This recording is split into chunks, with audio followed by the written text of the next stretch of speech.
Selamat datang di Blog Radio Vietnam Indonesia Language Center.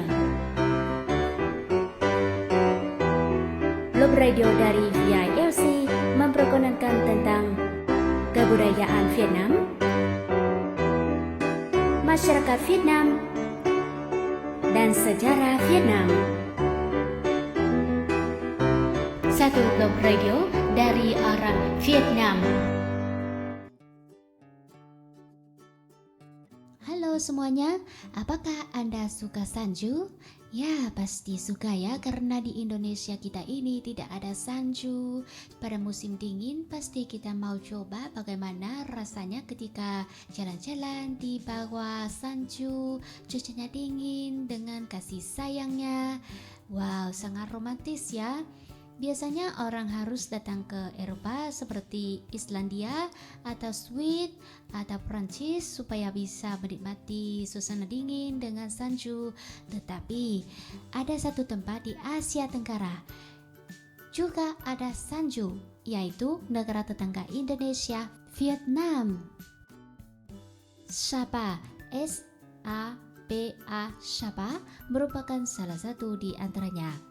Kota Madya Sapa yang berlokasi di Kabupaten Sapa, Provinsi Lao Cai, Vietnam Utara, dimisalkan seperti mutiara tersembunyi di tengah-tengah embun, kemudian tiba-tiba muncul tampak berkilau-kilau dan cemerlang.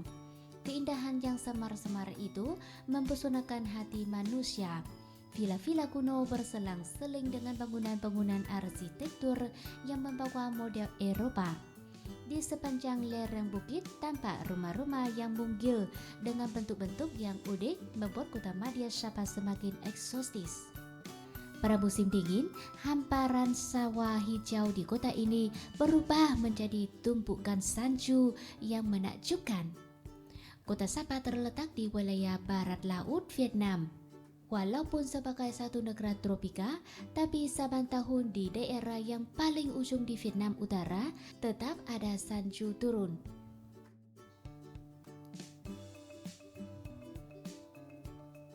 Kota Madya Sapa ketika musim dingin tiba sering tenggelam di tengah-tengah embun. Embun menyelubungi semua benda dan pemandangan alam, setiap jalan, barisan pohon, dan setiap rumah.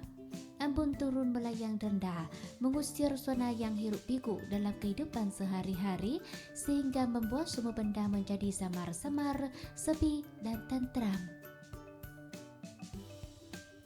Hal yang mengesankan tentang Sapa bagi wisatawan ialah ketika berada di ketinggian kira-kira 2 km dari permukaan air laut, bisa menikmati suasana yang jernih dan dingin. Pada musim panas, udaranya sejuk, sedangkan pada musim dingin, udaranya dingin, bahkan ada salju. Sapa adalah rumah bagi 6 kelompok etnis yang memiliki budaya dan bahasa yang berbeda di Vietnam. Suku mayoritas adalah Hmong, diikuti dengan Giao, Tai, Zai, dan Savo. Mereka terkenal sebagai orang yang ramah terhadap turis, plus bisa diajak berkomunikasi dalam bahasa Inggris dan bahasa Perancis. Jadi, kalau datang ke Sapa, pasti tidak harus pikir tentang masalah komunikasi ya. Musim dingin di Sapa mulai pada bulan November hingga April. Salju biasanya turun pada bulan Desember hingga Januari saat cuaca sangat dingin mencapai di bawah 0 derajat Celcius. Makanya kalau datang ke Sapa, jangan lupa mengenakan pakaian yang cukup hangat ya, seperti scarf, topi, wol, sarung tangan, jaket, dan sepatu anti air. Siapkan pula kamera untuk mengabadikan momen yang keindahan kota Sapa di Vietnam ya.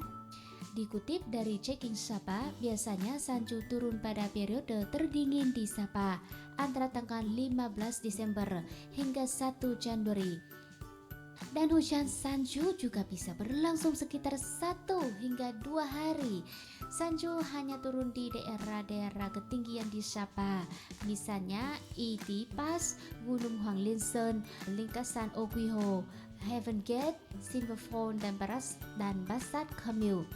Dari pusat kota Sapa, turis hanya perlu menumpuk jalan perjalanan sekitar 20 km hingga 40 km untuk mencapai destinasi bersalju tersebut.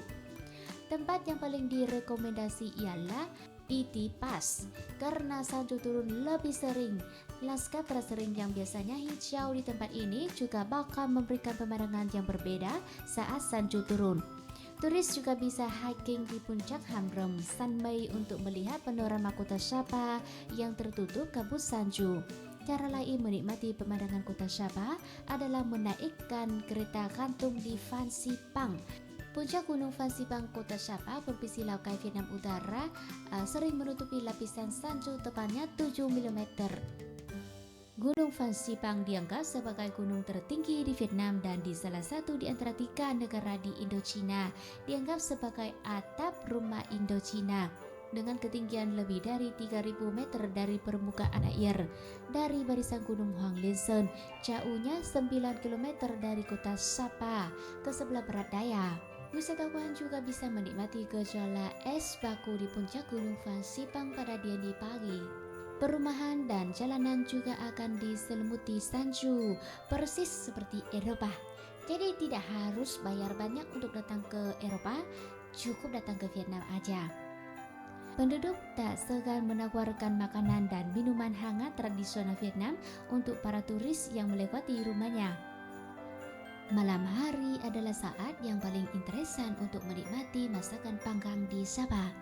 Tidak ada yang lebih luar biasa.